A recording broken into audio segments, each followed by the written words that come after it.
இன்றைய மாலை செய்தியினுடைய தலைப்பு யாபேசின் ஜெபம் என்பதாகும். The prayer of Jabez. ஒருவேளை யாபேசினுடைய ஜெபம் என்று சொன்னால் கரிஸ்மெட்டிக் சர்க்கிளில் என் எல்லையை விரிவாக்கும் என்ற ஒரு வார்த்தையோடு நிறுத்தி விடுவார்கள். அப்படிங்களா? எக்ஸ்டெண்ட் பை பார்டர்ஸ் அதோட. ஆனால் அந்த ஜெபத்திலே 3 அம்சங்கள் இருக்கிறது.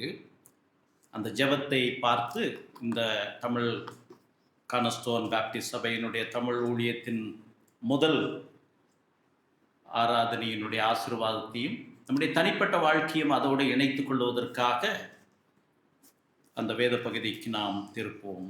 1 நாளாகமம் 4ஆம் அதிகாரத்திற்கு நம்முடைய வேதத்தை திருப்போம். Let's turn our Bibles to 1 Chronicle chapter 4. 1 Chronicle chapter 4. 1 நாளாகமம் 4ஆம் அதிகாரத்திற்கு நம்முடைய வேத புத்தகத்தை திருப்பி வைத்துக் கொள்வோம். யாபேசின் ஜெபம். முதலாவது யாபேசின் ஜெபத்தினுடைய பின்னணியை பார்க்க இருக்கிறோம். The context or the background to his prayer, and then the 3 aspects that are involved in his prayer. 3 அம்சங்கள் அதில் இருக்கிறது.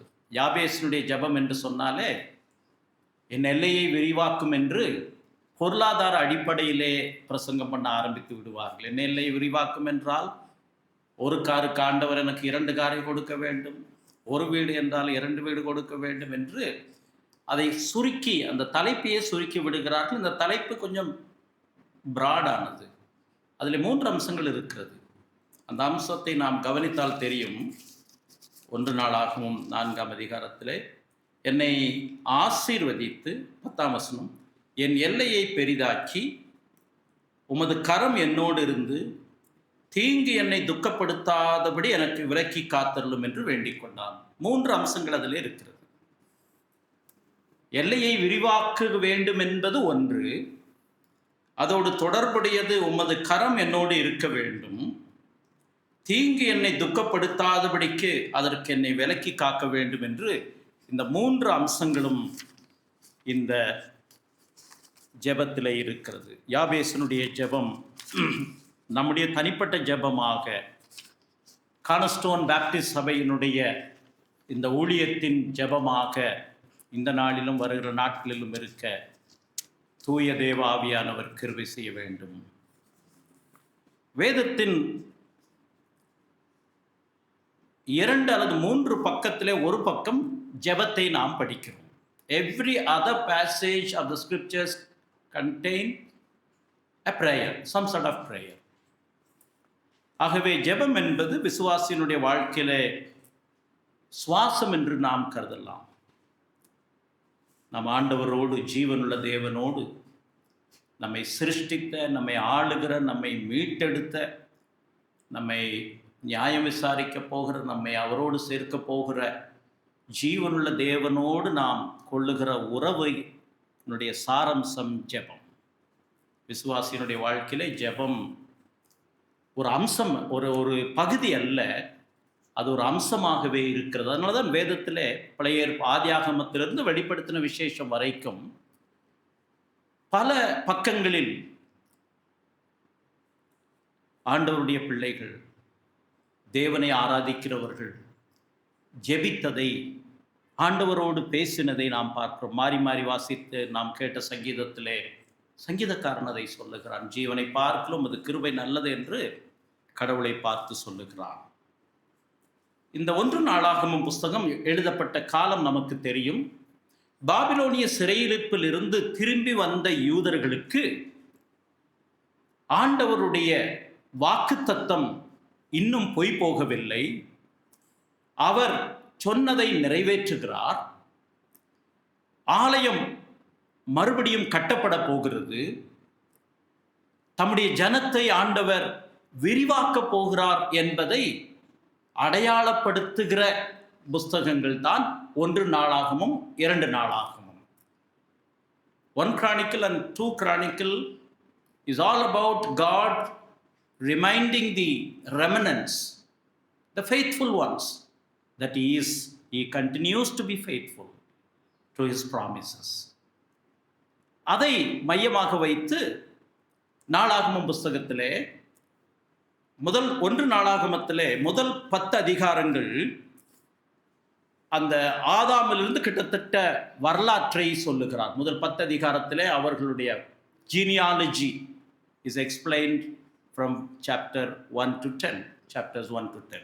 அதற்கு பிறகு 10ஆம் அதிகாரத்திலிருந்து முதல் 1 நாளாகமத்தினுடைய மீதி அதிகாரங்கள் தாவீதின் சிங்காசனம் எப்படி உறுதிப்பட்டது என்றும் தேவாலயம் எப்படி அதனுடைய மையமாக இருக்க போகிறது என்பதையும் சொல்லுகிறது. The reign of King David and also alongside the temple-centered aspects are explained in the remaining book of 1 Chronicles. இது எதை ஞாபகப்படுத்துகிறது? வாக்குத்தத்தம் பண்ணப்பட்ட மேசியா வரப்போகிறார், தேவாலயத்தினுடைய மகிமை வெளிப்பட போகிறது என்பதை அதை காண்பிக்கிறார். இப்போ ஆச்சரியம், 1 நாளாகமம் முதல் அதிகாரம் முதல் வசனம் எப்படி ஆரம்பிக்கிறது என்றால் ஜீனியாலஜியோட, வம்ச வரலாறோடு ஆரம்பிக்கிறது. கிட்டத்தட்ட ஒரு சில அதிகாரங்கள் வம்ச வரலாறே போய்கொண்டிருக்கிறது. இந்த ஒரு இடத்திலே தான் அந்த வம்ச வரலாறிலே ஒரு செயல்பாடு சொல்லப்படுகிறது. In the midst of the genealogy we have an activity. அது என்ன செயல்பாடு? யாபேசனுடைய ஜெபம். மற்றவர்களெல்லாம் அந்த பெரும்பாலும் பார்த்தால் 1-2 இடங்களில் கொஞ்சம் வித்தியாசம் இருக்கிறது. ஆனால் பார்ப்போம், ஆதாம், சேத், ஏனோஸ், அந்த ஜீனியாலஜி அப்படியே வருது. வேற ஒன்றுமே பெருசாக சொல்லப்படவில்லை. கிட்டத்தட்ட மத்தேயு 1ஆம் அதிகாரத்தில் அவன் இவனை பெற்றான், இவன் அவனை பெற்றான் என்ற அந்த அடிப்படையிலே வருகிறது. ஒரு செய்கை முன்னாலே இருந்த செய்கை சொல்லப்படுகிறது 2ஆம் அதிகாரத்தில். ஜீனியாலஜி அப்படியே வருது. 2ஆம் அதிகாரத்தில் யூதாவின் குமாரர் ஏர், ஓனான், சேலா என்பவர்கள். இந்த 3 குமாரர் சூவாவின் மகளான கானான் ஸ்திரீயினிடத்தில் அவனுக்கு பிறந்தவர்கள். ஏர் என்னும் யூதாவின் மூத்த குமாரன் கர்த்தரின் பார்வைக்கு பொல்லாதவனானபடியால் அவர் அவனை கொண்டு போட்டார். Here is a dismal picture of one activity. அடுத்தது யாபேசனுடைய செயல்பாடுதான், ஜெபம்தான் நமக்கு எழுதப்பட்டுள்ளது. மற்ற எல்லாமே ஜீனியாலஜி, வம்ச வரலாறு. இந்த பின்னணியிலே இந்த சம்பவம் நாம் ஏற்கனவே பார்த்தோம். 1 நாளாகமும் 2 நாளாகவும் எழுதப்பட்டது யூத ஜனங்கள் பாபிலோனிய சிறையிருப்புக்கு போய் கடவுள் எரேமியாவின் மூலமாக சொல்லப்பட்ட 70 வருஷம் முடிந்து திரும்பி அவர்கள் வந்து தேவாலயத்தை கட்டின அந்த சமயத்தில் எழுதப்படுகிறது. இந்த யாபேசு வாழ்ந்த காலம் என்பது முக்கியம். There are 2 aspects to it. The book itself was written of post-exilic period. யாபேஸ் எப்பொழுது வாழ்ந்தால் என்றால் இதுதான் முக்கியம். இந்த ஜெபத்தினுடைய பின்னணிக்கு என்னுடைய எல்லையை விரிவாக்கும் என்று அவன் ஜெபித்ததற்கான காரணம், பின்னணியை பார்த்தால் நியாயாதிபதிகளின் காலத்திலே தான் இந்த யாபேஸ் வாழ்ந்திருக்கிறார். நியாயாதிபதிகளின் காலம் எப்பொழுது எந்த இடத்திலே வருகிறது என்றால், யோசுவா தேசத்தை பங்கிட்டு கொடுக்கிறான். அதில் 2 காரியங்கள் யோசுவாவினுடைய புஸ்தகத்திலே தேசத்தை கோத்திரங்களுடைய அடிப்படையிலே யோசுவா பகிர்ந்து கொடுத்த போது 2 காரியங்கள் கடவுளுக்கு விரோதமாக நடந்து விட்டது. அதனுடைய பல்வேறு அம்சங்கள் அதில் இருக்கிறது. ஒன்று, யெகோவா தெளிவாக சொன்னார், நீங்கள் கானான் தேசத்தை சுதந்தரிக்கும் போது அங்கே இருக்கக்கூடிய அந்நிய ஜனங்களை நீங்கள் துரத்தி விட வேண்டும் என்று சொன்னார்.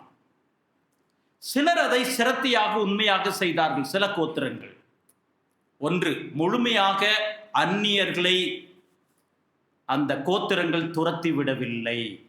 அதனால அந்நியர் நிறைய பேர் அங்கே வாசம் பண்ணுகிறார்கள். ஒன்று. இரண்டாவது, யோசுவாவின் காலத்திலே, அதை தொடர்ந்து யோசுவாவினுடைய காலத்தின் இறுதியிலே நடந்த சம்பவம், சில ராஜ்யங்கள், சில டெரிட்டரி, சில பகுதிகள் இவர்கள் மீட்டு கொண்டார்களே, அந்த பகுதி விரோதிகளால் மறுபடியும் பிடிக்கப்பட்டு விட்டது. Number one, they didn't claim or they didn't drive away the enemies as per the word of God.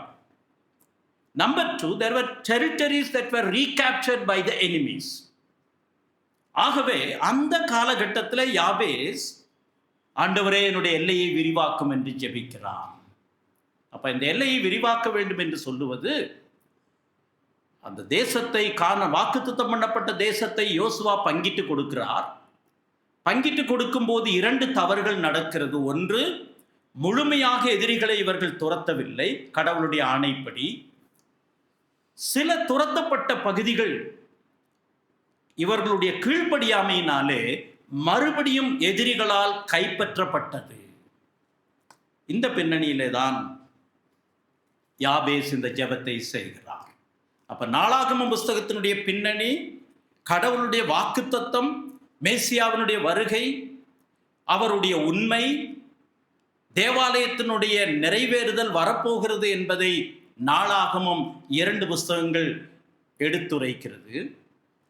அதிலே இந்த வம்ச வரலாறு வரும்போது எல்லா இடத்திலும் எல்லாரை பற்றியும் அவர்களுடைய செயல்பாடு கொடுக்கப்படவில்லை. வெறும் அவர்களுடைய பிள்ளைகள் பிள்ளைகள் பிள்ளைகள் என்று வருகிறது. யாபேஸை பற்றி மாத்திரம் ஒரு செயல்பாடோடு, ஒரு ஆக்டிவிட்டியோடு இந்த பகுதி சொல்லுகிறது என்றால், கடவுள் ஏதோ ஒரு செய்தியை சொல்ல விரும்புகிறார். அதைத்தான் இந்த மாலையிலே நாம் தியானிக்கிறோம். யாபேஸினுடைய ஜெபத்தினுடைய சாரம்சம் அந்த 9ஆம் 10ஆம் வசனங்களை நாம் பார்க்கலாம். யாபேஸ் தன் சகோதரரை பார்க்கிலும் கனம் பெற்றவனாயிருந்தான்.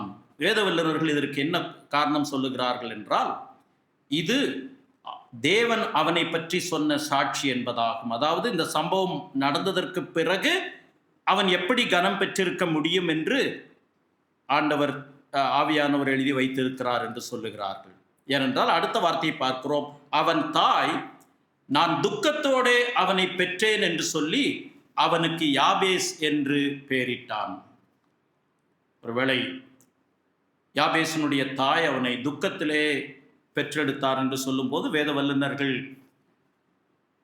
யாபேஸ் பிறந்த உடனே அவனுடைய தாயார் தகப்பனார் இறந்து விட்டார்.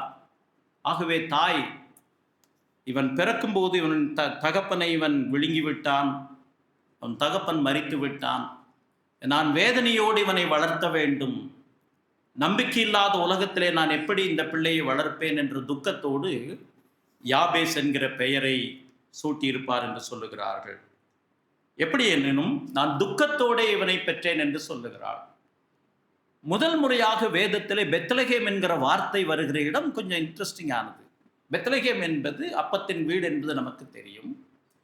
முதலிலே பெத்லகேம் என்பது ஆதியாகமத்தில் எங்கே வருகிறது என்றால், ஆதியாகம் 32ஆம் அதிகாரத்திலே வருகிறது பெத்லகேம். எப்படி என்றால், ராகேலுக்கு பிள்ளை பிறக்கிற நேரம் வந்துவிட்டது. அந்த சமயத்திலே ராகேல் 35ஆம் அதிகாரம், மன்னிக்கவும், ஆதியாகமம் 35ஆம் அதிகாரத்திலே வேதத்திலே முதல் முறையாக பெத்லகேம் என்கிற அந்த இடம், எப்பிராத்தா எண்ணப்பட்ட பெத்லகேம் என்ற இடம் வருகிறது. இடத்திலே ராகேலுக்கு பிரசவ காலம் நேரிடுகிறது. பிரசவ காலம் நேரிடும் போது 17ஆம் வசனத்திலே படிக்கிறோம், ஆதியாகமம் 35:17, அவளுக்கு கடும் வேதனை இருக்கையில் மருத்துவச்சி அவளை பார்த்து, பயப்படாதே, இந்த முறையும் புத்திரனை பெறுவாய் என்றாள். மரண காலத்தில் அவள் ஆத்துமா பிரியும் போது அவன் அவனுக்கு பெனானி என்று பெயரிட்டாள். அவன் தகப்பனோ அவனுக்கு பென்யமீன் என்று பெயரிட்டான். ராகேல் மரித்து பெத்லகேம் என்னும் எப்பிராத்தா ஊருக்கு போகிற வழியிலே அடக்கம் பண்ணப்பட்டான். இன்றைக்கு வரைக்கும் அந்த தூண் இருக்கிறது என்று முதல் முறையாக பெத்லகேம் என்கிற அந்த மென்ஷன், அந்த பெயர் எப்பிராத்தா என்னப்பட்ட பெத்லகேம் குறிப்பிடப்பட்ட இடத்திலே ஒரு மரணம் நிகழுகிறது, ஒரு ஜீவன் புறப்படுகிறது. ராகேல் மரிக்கிறாள். குழந்தையை பெற்றெடுத்த உடனே ராகேல் மரிக்கிறாள். ராகேல் அவனுக்கு என்ன பெயரிடுகிறாள்? பெனானி என்று பெயரிடுகிறாள். பெனானி என்பது சன் ஆஃப் சாரோஸ், வேதனையின் வருத்தத்தின் மகன் என்றும், பென்யமீன் என்பது தகப்பன் பென்யமீன் என்று பெயரிடுகிறான். பென்யமீன் என்பது வலது கரத்தினால் உயர்த்தப்பட்டவன் என்றும் பொருள்படும். இது யாரை குறிக்கிறது? ஆண்டவராகிய இயேசு கிறிஸ்துவை குறிக்கிறது. அவர் பாடுகளின் மகனாகவும் இந்த உலகத்திலே பிறந்தார்.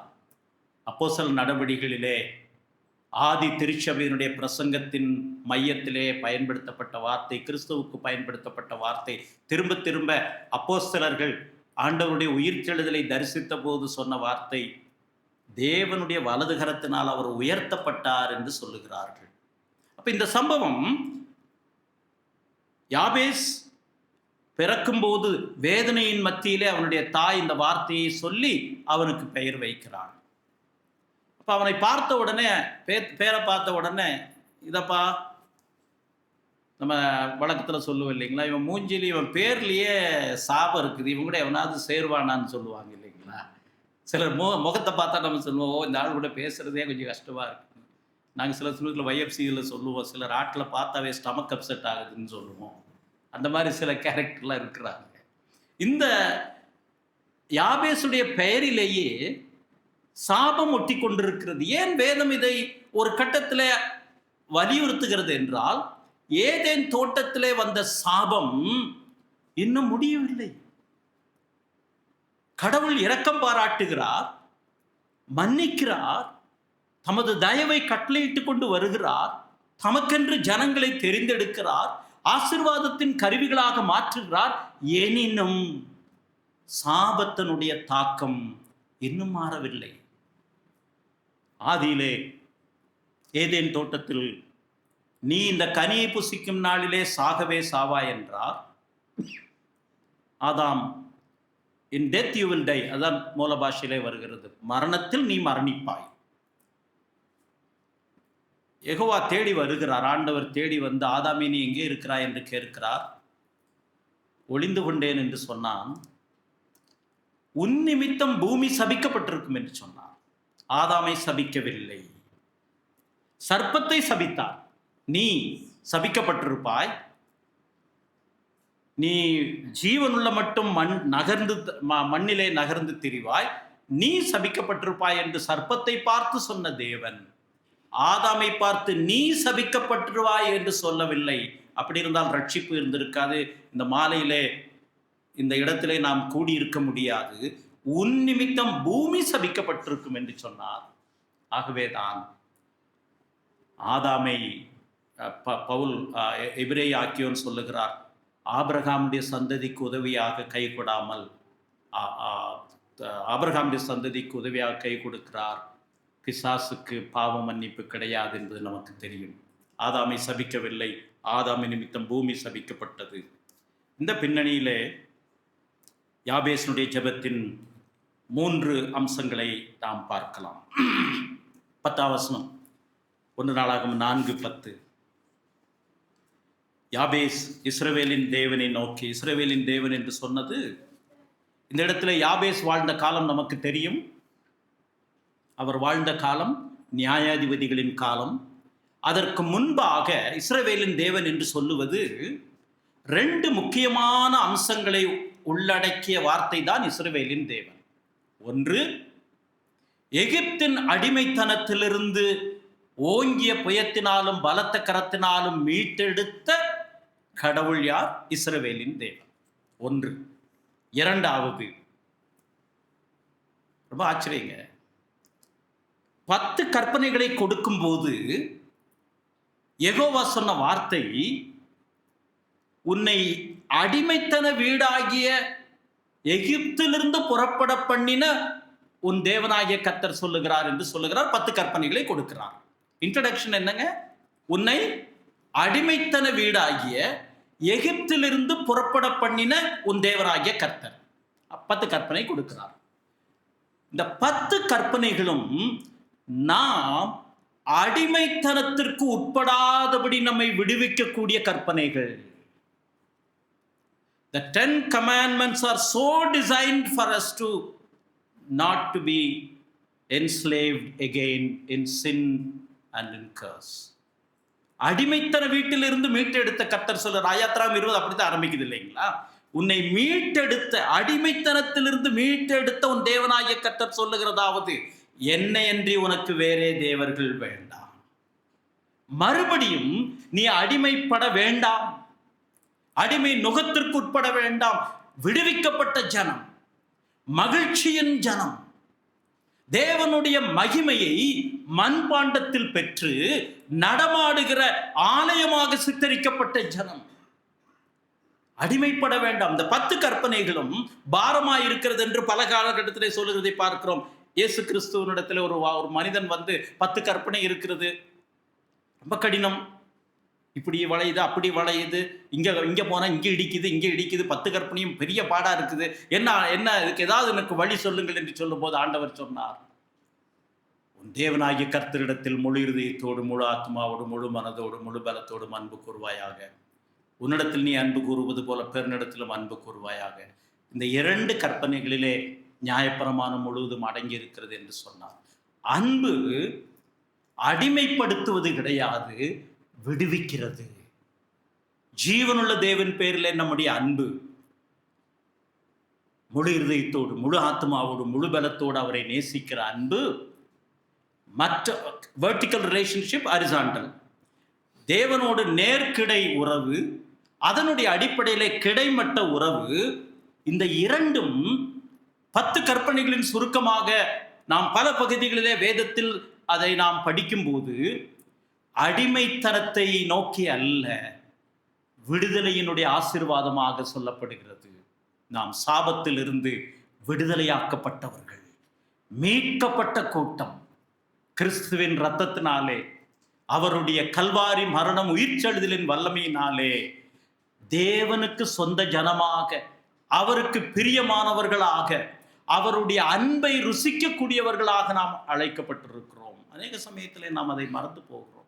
கடவுள் நம்மை எல்லையில்லாமல் நேசிக்கிறார். இந்த மாலையிலே நம்மை நேசிக்கிறாரா? ஆம், என்னை எல்லையில்லாமல் நேசிக்கிற தேவன். என்னுடைய பெற்றோர் என்னை நேசிப்பதற்கு கால வரையறை இருக்கிறது. அவர்கள் உயிரோடு இருக்கிற வரை தான் நேசிப்பார்கள். நிறைய பெற்றோருக்கு மறதி ஆகிவிட்டது இல்லைங்களா? தன்னுடைய ஒரு 85-90 வயதானா தன்னுடைய பிள்ளையார் என்றே நிறைய பெற்றோருக்கு தெரியல. மறதி வந்து விட்டது. பெற்றோர் தான் நம்மை நேசித்தவர்கள் தான், நம்மை காப்பாற்றினவர்கள் தான். இந்த அன்பு மாறுகிற இந்த அன்பின் மத்தியிலே கடவுள் இயேசு கிறிஸ்துவின் மூலமாக கல்வாரியிலே வெளிப்படுத்தின உன்னதமான அன்பை நாம் அநேக சமயத்திலே அசட்டை செய்கிறோம், மறுதலிக்கிறோம், உதாசீனப்படுத்துகிறோம். யாபேசனுடைய வார்த்தை, இஸ்ரவேலின் தேவனை நோக்கி, அடிமைத்தன வீட்டில் இருந்து எடுத்தவர் ஒன்று. இஸ்ரவேலின் தேவன் என்று சொல்லும்போது அடிமைத்தன வீட்டிலிருந்து எடுத்தவர். அடுத்தது 10 கற்பனைகளை கொடுத்தவர். 10 கற்பனைகளை எதற்காக கொடுத்தார்? மீண்டும் அடிமைகளாக போகாதபடி விடுதலையின் மக்களாக, மற்றவர்களை விடுவிக்கிற ஜனங்களாக கடவுள் நம்மை அழைத்திருக்கிறார். அந்த இஸ்ரவேலின் தேவனை நோக்கி யாபேஸ் ஜெபிக்கிறார். இதுல ஒரு காரியத்தை நாம் ஒருவேளை கவனிப்பது நல்லது. எபிரேயருக்கும் இஸ்ரவேலருக்கும் யூதருக்கும் ஒரு சிறிய வித்தியாசம் இருக்கிறது என்று நான் நம்புகிறேன். எபிரேயர் என்றால் அபிரு என்று சொல்லக்கூடிய வார்த்தை ஆபிரகாமுக்கு பொருந்தக்கூடிய வார்த்தை.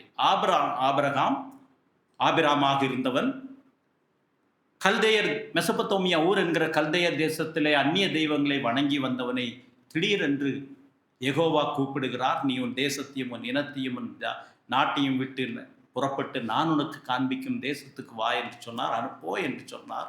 புறப்பட்டு வந்தான். இன்றைக்கு நாம் படிக்கும்போது, அந்த சரித்திரத்தை படிக்கும்போது, ஆபிரகாமுடைய விசுவாசம் என்று எளிதாக கடந்து போகிறோம். ஆபிரகாம் வாழ்ந்த காலம், அன்றைக்கு ஊருக்கு ஒரு தெய்வம், ஊருக்கு ஒரு சத்தம், ஊருக்கு ஒரு பாதுகாப்பு.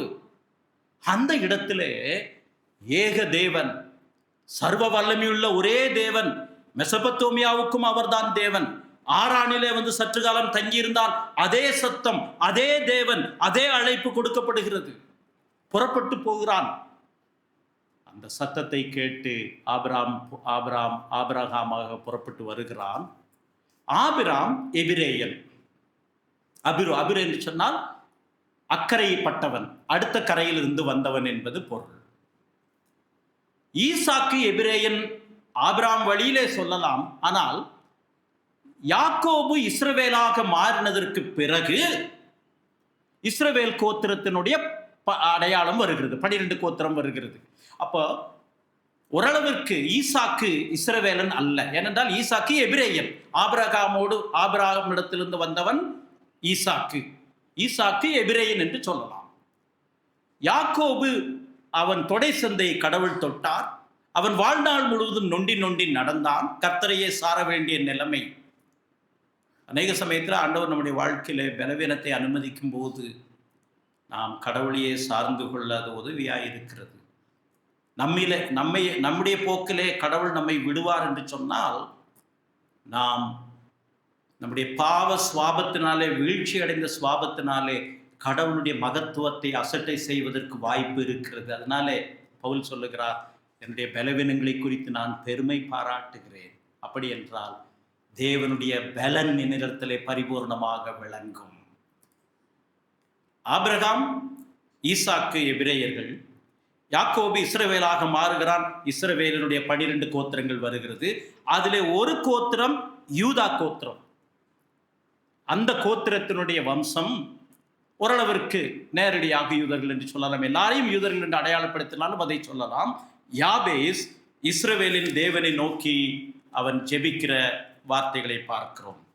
அந்த 3 அம்சங்கள் இதில் வருகிறது.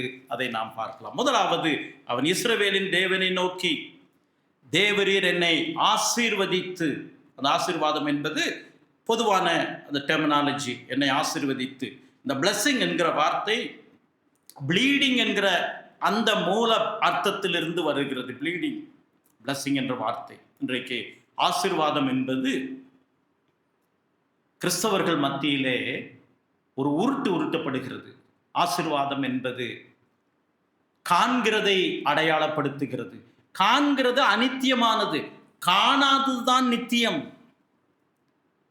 This is temporary. நாம் பார்ப்பதெல்லாம் 5 சென்ஸ்ல நாம் ருசிப்பதெல்லாம் நிரந்தரம் கிடையாது.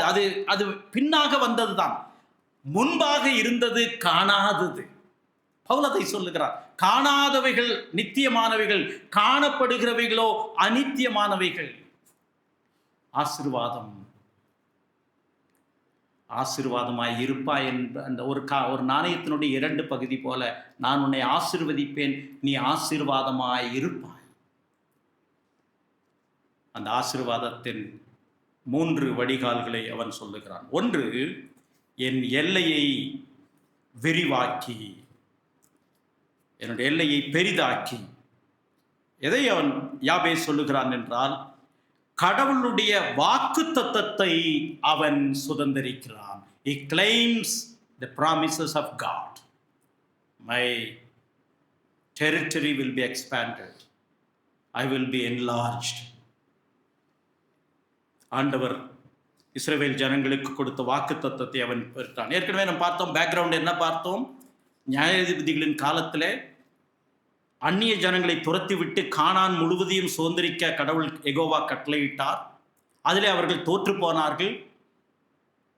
மாத்திரமல்ல, ஏற்கனவே சுதந்திரித்து வைத்திருந்த பகுதிகளை கூட கீழ்ப்படியாமையினாலே மறுபடியும் எதிரிகளிடத்தில் இழந்தார்கள்.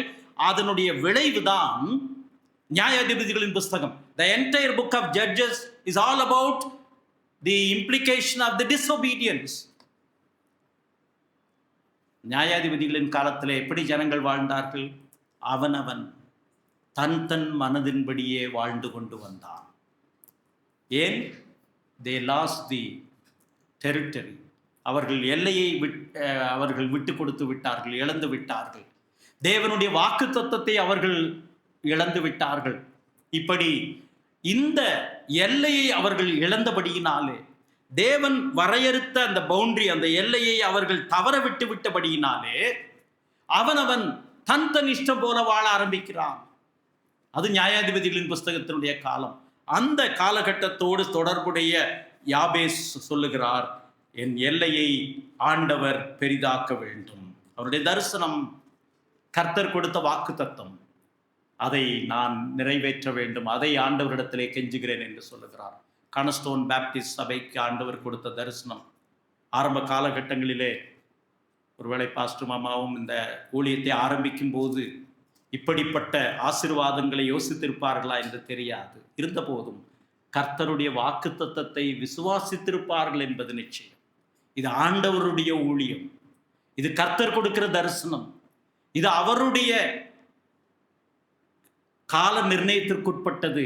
நாங்கள் அதை எங்களுக்கு கொடுக்கப்பட்ட கடமையை செய்வோம் என்று ஆரம்பித்திருப்பார்கள். அந்த அடிப்படையில் இன்றைக்கு தமிழ் ஆராதனையையும் ஊழியத்தையும் அதனுடைய எல்லையும் விரிவாக்க கடவுள் வாக்கு கொடுக்கிறார் என்ற விசுவாசம், நம்பிக்கை. இதுவரையும் நடத்தினவர், இதுவரையும் ஆசீர்வதித்தவர், என்னுடைய சபையை கட்டுவேன், பாதாளத்தின் வாசல்கள் அதை மேற்கொள்ளுவதில்லை என்று சொன்ன ஆண்டவருடைய வார்த்தையை விசுவாசித்த அடிப்படையிலே என் எல்லையை விரிவாக்க வேண்டும் என்று சொல்லுவதிலே தவறு கிடையாது. ஆண்டவர் கற்றுக் கொடுத்த ஜெபத்திலே ஒரு வார்த்தை வருகிறது. ஜெபத்தினுடைய சாராம்சத்திலே உம்முடைய ராஜ்யம் வருவதாக என்று ஒரு அம்சம் வருகிறது. நம்முடைய ஜெபத்திலே பெரும்பாலான சமயத்திலே ஜெபம் என்பது சுயநலமாக மாறிவிட்டது. என்னுடையது, எனக்கு, என்னுடைய குடும்பம். நல்லது தான், வேதத்திலே அப்படி ஜெபிக்க வேண்டும் என்று சொல்லி கற்றுக் கொடுத்திருக்கிறது. ஆனால் அது மாத்திரமல்ல. ஏனென்றால் ஆண்டவர் கற்றுக் கொடுத்த ஜெபத்தினுடைய சாராம்சம் பரமண்டலங்களில் இருக்கிற என் பிதாவே அல்ல, எங்கள் பிதாவே. அன்றன்று வேண்டிய ஆகாரத்தை இன்று எனக்கு தாருமல்ல, எங்களுக்கு தாரும். இந்த ஷர்ட்டை போட வேண்டும் என்று சொன்னால் 30 பேர் உழைத்திருக்க வேண்டும். தறியில் வேலை செஞ்சவங்க, டிரான்ஸ்போர்ட் பண்ணுறவங்க, டையில் வேலை செய்கிறவங்க. அப்போ இந்த ஷர்ட்டை ஆண்டவர் எனக்கு கொடுத்தார் என்று சொல்லும் பட்சத்திலே இதற்காக உழைத்தவர்களுக்காகவும் நாம் ஆண்டவருக்கு நன்றி சொல்ல கடமைப்பட்டிருக்கிறோம். அன்றன்று வேண்டிய ஆகாரத்தை இன்று எங்களுக்கு தாரும். பன்மையை பார்க்கலாம் இல்லைங்களா?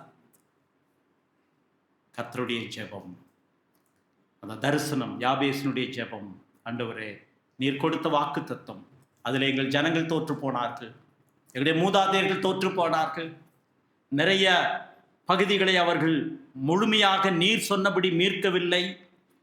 மீட்ட சில பகுதிகளை கீழ்ப்படியாமையினாலே இழந்திருக்கிறார்கள். இப்பொழுது நான் ஜெபிக்கிறேன், கர்த்தாவே என் எல்லையை விரிவாக்கும். enlarge my vision, extend my borders. கர்த்தர் இந்த சபையை அப்படிப்பட்ட விரிவாக்கத்தினாலே இந்த பட்டணத்திலும், ஏன் தமிழ்நாட்டின் பல பகுதிகளிலே கார்னர்ஸ்டோன் பேப்டிஸ்ட் சபையினுடைய ஊழியங்கள் விரிவடைய இந்த தரிசனத்தை கர்த்தர் ஆசீர்வதிப்பாராக. என் எல்லையை விரிவாக்கும் என்று ஜெபித்தான். என்னுடைய மூதாதையர்கள் தோற்று போயிருக்கிறார்கள். ஒருவேளை இப்படி யோசிப்பதற்கு வாய்ப்பில்லாமல் இருந்திருக்கலாம். வாய்ப்பு இருந்து அதை மறுதளித்திருக்கலாம். எதிரியினிடத்திலே நிறைய காரியங்களை கொடுத்திருக்கலாம். எதிரி என்று சொல்லும்போது நாம் மாம்சத்தோடும் இரத்தத்தோடும் போராடுவது கிடையாது. துரைத்தனங்களோடும் அதிகாரங்களோடும் பிரபஞ்சத்தின் அந்தகார லோகாதிபதிகளும் போராடுகிறோம். இந்த பகுதிகளிலே பேப்டிஸ்ட் சபைகள் ஆரம்பிக்கப்பட்டிருக்க வேண்டும். இன்றைக்குமே சமீபத்தில் நான் பேசி கொண்டு போது சொல்கிறேன், நம்ம எல்லாமே எங்கே இருக்கிறேன்னு சொன்னால் அயனாவரம், கீழ்பாக், புரசவாக்கம், இந்த ஏரியாவில் தான் இருக்கிறோம். காசிமேடு பக்கம் பேப்டிஸ்ட் சர்ச் இருக்குதான்னு தெரியலைங்க.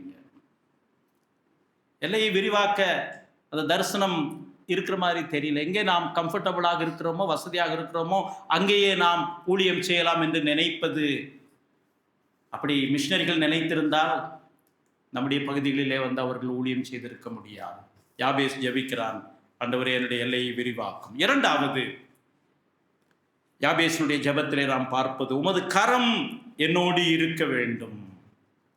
கடவுளுடைய கரம் என்பது யாபேசை பொறுத்தளவில் அவர் வாழ்ந்த காலத்திற்கு முன்பு கடவுளுடைய கரம் என்பது ஓங்கிய புயத்தினாலும் பலத்த கரத்தினாலும் அடிமைத்தன வீட்டிலிருந்து, எகிப்திலிருந்து இஸ்ரவேல் ஜனங்களை கடவுள் வழிநடத்தி கொண்டு வந்த அவருடைய பாதை. இந்த இடத்துல எபிரேய வார்த்தை யாட் என்கிற வார்த்தை பயன்படுத்தப்படுகிறது. அது எதோடு சம்பந்தப்படுத்தப்படுகிறது என்றால், யாட் என்கிற வார்த்தை ஆதியாகமம் 1ஆம் அதிகாரம் 1ஆம் வசனத்திலே பெரிஷித் என்கிற வார்த்தை, இன் த பிகினிங், அதில் இந்த வார்த்தையும் சேர்ந்து வருகிறது. யாட் என்கிற அதனுடைய தொடர்பும் வருகிறது. கடவுளுடைய கரம் என்பது இறுதியில் இருந்து முதலை பார்க்கக்கூடிய கரம். நம்முடைய கரம் இப்பொழுது நான் செய்கிறேன், ஒரு கார்பென்ட்ரி ஒர்க் என்றால் இப்பொழுது நான் மரத்தை இழைக்கிறேன், இப்படி செய்கிறேன் என்று ஒரு வடிவத்தை நாம் மனதிலே வைக்கிறோம். ஒரு கார்பெண்டர் இப்படி நான் இந்த மரத்தை நான் கையாளும் போது இப்படிப்பட்ட ஒரு ஷேப் வருகிறது என்பதை மனதிலே வைக்கிறார். அதான் கரம். கரம் எப்பொழுதும் ஒரு டார்கெட்டை நோக்கி செயல்படுகிறது.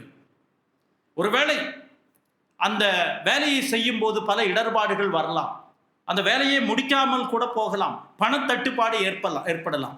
மனிதனுடைய கரம் ஒரு காரியத்தை செய்யும் போது, இந்த இடத்தை நான் பெருக்குகிறேன் என்றால், என்னுடைய கரத்தை வைத்து இந்த இடத்தை சுத்தம் பண்ணுகிறேன் என்றால், நம்முடைய மனதிலே இந்த இடம் இப்படி சுத்தமாக மாற வேண்டும் என்று எதிர்பார்க்கிறோம். ஆனால் அது தோற்று போகும். கடவுளுடைய கரம் என்பது ஏற்கனவே இந்த இடம் இப்படி இருக்கிறது என்று கடவுள் நிர்ணயித்து அதனுடைய அடிப்படையிலே நடத்துகிறார். அதைத்தான் யோட் என்கிற வார்த்தை சொல்லுகிறது. யாபேஸ் ஜெபிக்கிறான், உமது கரம் என்னோடு இருக்க வேண்டும், நீர் நினைத்ததை செய்வதற்கு என்னுடைய கரம், என்னுடைய கையின் பிரயாசங்கள் ஆசீர்வதிக்கப்பட வேண்டும். இன்னைக்கு நிறைய ஊழியங்கள் துரதிருஷ்டவசமாக பாப்டிஸ்ட் சபைகளையும் சேர்த்து சொல்லுகிறேன், கடவுளுடைய கரத்தை பற்றி அக்கறை இல்லை. நாம் விரும்புகிறபடி, நான் எதிர்பார்க்கிறபடி ஊழியங்கள் நடைபெற வேண்டும் என்பதனாலே தான் நிறைய பிரச்சனைகள் வருகிறது. கடவுளுடைய கரம் என்பது ஏற்கனவே அவர் ஆயத்தப்படுத்தி வைத்திருக்கிறார்.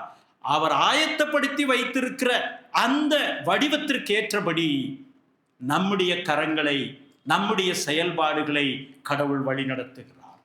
His hand works overtime in the sense he has a work that is finished upon which we are invited to participate. அதைத்தான் யாபேஸ் ஜெபிக்கிறான், உம்முடைய கரம் என்னோடு கூட இருக்க வேண்டும், நீர் என்ன நிர்ணயித்திருக்கிறீரோ, என்ன நீர் ஆயத்தப்படுத்தி இருக்கிறீரோ அதற்கு நேராக என்னுடைய செயல்பாடுகள் இருக்க வேண்டும். நம்முடைய ஜெபம் அந்த அடிப்படையில் இருக்க வேண்டும். குயவன் கையில் உள்ள களிமண் போல ஆண்டவரே, நாம் அநேக சமயத்தில் இப்படிப்பட்ட ஜெபங்களை செய்வது கிடையாது. ஆண்டவரே, நீர் விரும்புகிறபடி என்னை வணையும், நீர் என்ன நித்தியத்திலே உம்முடைய சித்தத்திலே ஆதீனத்திலே சிந்தை என்னுடைய வாழ்க்கையை குறித்து நீர் சித்தம் வைத்திருக்கிறீரோ அதன்படி என்னை வணையும். அதுதான் ஆண்டவருடைய கரம், அவருடைய தீர்மானம், அவருடைய ஆலோசனை, அவருடைய வழிமுறை. அதைத்தான் யாபேஸ் ஜெபிக்கிறார்.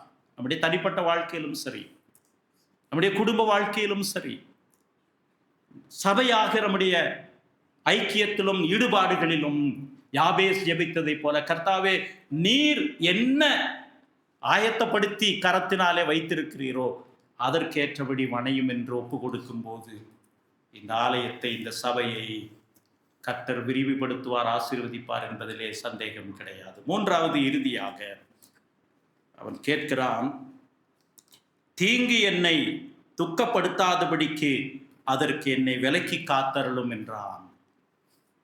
Protection from temptation. அதாவது எல்லை விரிவாகும் போது நிறைய என்ன வருங்க, சவால்கள் வரும். எல்லை விரிவாக்க வேண்டும் என்று ஜெபித்து விட்டான், உம்முடைய கரம் என்னோடு இருக்க வேண்டும் என்று ஜெபித்து விட்டார், சரிதான். எல்லை விரிவாகும் போது என்ன நடக்கும்? சோதனைகள் வரும், நிர்பந்தங்கள் வரும், ஏமாற்றங்கள் வரும். ஏனென்றால் இந்த யாபேசனுடைய நியாயாதிபதிகளின் காலத்திலே, அதற்கு பிறகு நியாயாதிபதிகளின் காலத்திலும் சரி, நன்றாக ஆரம்பித்த சிலர் தோற்று போனார்கள். சோதனை எங்கே வருகிறது?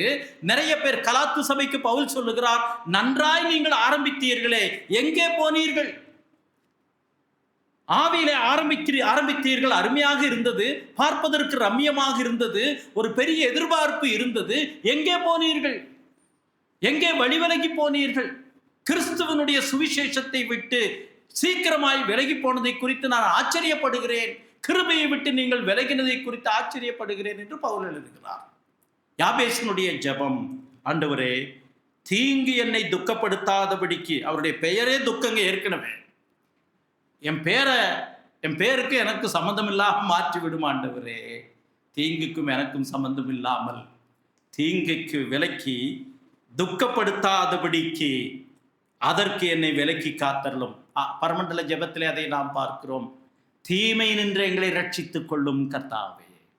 யாபேசனுடைய ஜெபம், கர்த்தாவே இந்த வேலையை, இந்த தரிசனத்தை, இந்த நன்மையை நீர் உம்முடைய கரத்தினாலே நிறைவேற்றும் போது, நியாயாதிபதிகளின் காலத்திலே சிலர் நன்றாக ஆரம்பித்தவர்கள் தோற்று போனார்களே, அதை விட்டு விலகி போனார்களே, அப்படிப்பட்ட தீமைக்கு என்னை விலக்கி காரும் என்று ஜெபித்தார். 2026 வருஷத்திலே நாம் இந்திய தேசத்தில் நிற்கும்போது விசுவாசத்திற்கு சவால்கள் வர ஆரம்பித்ததை பார்க்கிறோம். FCRI நிறைய காரியங்கள் சபையை பரிசுத்தப்படுத்துவதற்காக கடவுள் இதை அனுமதிக்கிறார்.